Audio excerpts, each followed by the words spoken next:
can be a time of joy and wonder. It can also be a difficult time for people who have experienced the death of a loved one. Here with us in studio today, Dr. Portia Lockett, with a few steps on how to navigate this tough time during the holidays, especially if you're grieving. Thank you so much for coming in. It's my pleasure.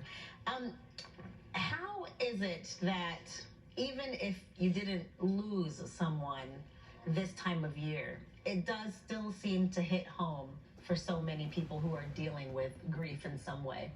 Yeah, so because there's so many different levels of grief, different types of grief, it just, like you said, it doesn't necessarily have to be the loss of a loved one. It could be the loss of hope.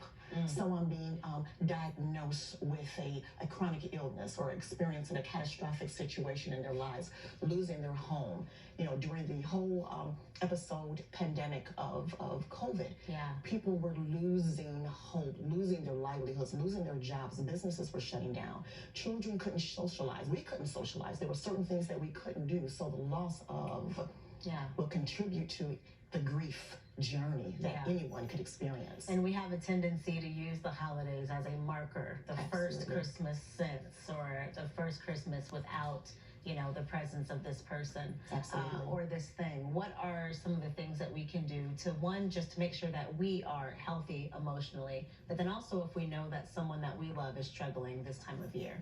So for ourselves personally, just making sure that you take care of yourself, being honest with yourself. If you need to talk with someone, getting a support group, or even reach out to a therapist or a counselor, you know, making sure that you are open to receive and just acknowledging the fact that there is a loss and taking some steps that can contribute to your healing journey.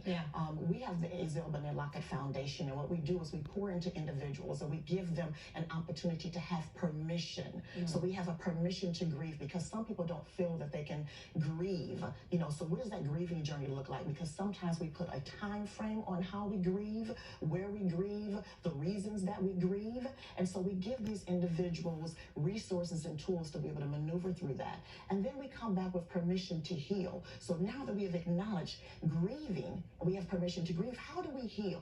What does that grieving, healing journey look like for you? And then we came back with permission to live and laugh.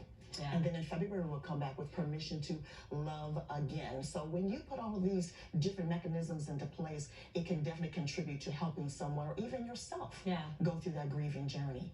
What is the line between, you know, you turn on all the Christmas movies and you're trying to feel good, and maybe you're using that instead of grieving? You know what I mean? Is there a moment where you say, okay, this is something that does need to be dealt with right now, and how do you know when it really is time to seek help if you can't do it on your own?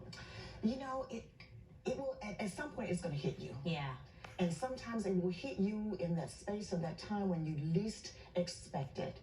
You know, it could be immediately, it could be years, it could be a few months. You can be on the job and you feel like, you know what, I'm ready to go back to work.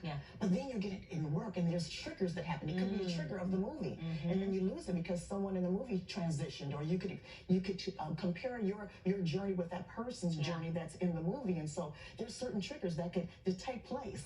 And so you just want to make sure that you're taking care of yourself. And if you see someone, reach out and touch. Are you okay? Is there something that I can do for you? Do you need my help?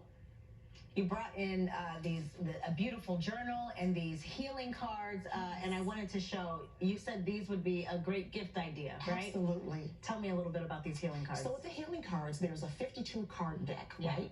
And so sometimes when you are pouring into someone that has lost, you know, a loved one, and you say, I really don't know what to give this person. I've given them the card, I took over the meal, you know, I was there, you know, for the homegoing celebration, but they need something a little bit more. So with these cards, you can take one per week, and you can use them as an individual, or you can use them in a group setting. And so you want to read some of the cards, and it'll kind of guide you through. I love these cards. When I'm reading through them now.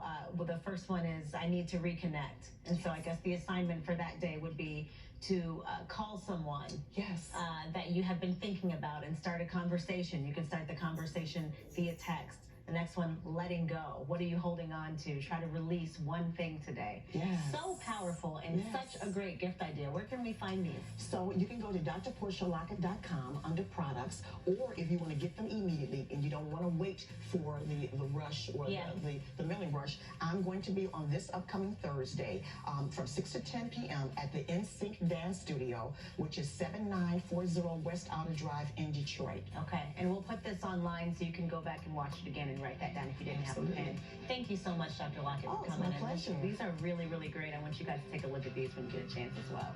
Quick break. We'll be right back.